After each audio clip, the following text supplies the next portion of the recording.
فاجتباہ ربہ، پس چن لیا ان کو رب نے، فجعلہ من الصالحین، پس کر دیا ان کو اونچے کردار والوں میں سے۔ وَإِن يَكَادُ الَّذِينَ كَفَرُوا، اور اگر ہو سکا ان کافروں سے، لَيُزْلِقُونَكَ، تو کھا جائے آپ کو، بِأَبْصَارِهِمْ، آنکھوں سے۔ جیسے بلا منہ سے کھاتی ہیں، نظر بد والے آنکھوں سے کھاتے ہیں۔ خامار خوڑلے بخد روخ کی، سترگو خوڑلے برنظر و مڑبشی۔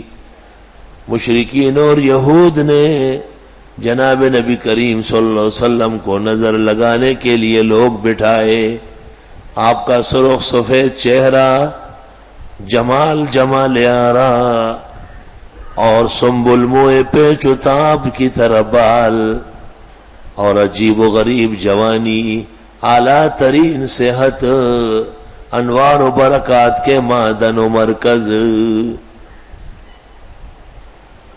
سبحان اللہ۔ آپ کے حسن و جمال کو دیکھ کر انہوں نے نظر ڈالنا شروع کیا۔ حضرت کو کچھ معمولی تکلیف ہوئی، سورۃ قلم کی آیتیں آئی، اگر ہو سکا کافروں سے تو کھا لے آپ کو آنکھوں سے۔ لما سمعوا الذکر، جب یہ سننے لگتے ہیں قرآن۔ ہمیں بھی نظر لگائی، ایسی نظر کہ مہینہ ختم ہوا گلا ٹھیک نہیں ہوا۔ یہ ساری نظریں ہیں نا، نظر بد کی۔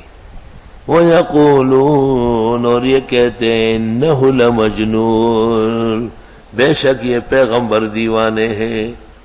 یعنی یہ تو کہیں گے، لیکن میں نے پہلے اعلان کیا کہ ما انت بنعمت ربک بمجنون وما هو الا ذکر للعالمین، اور نہیں ہے یہ قرآن مگر نصیحت کائنات کے لیے۔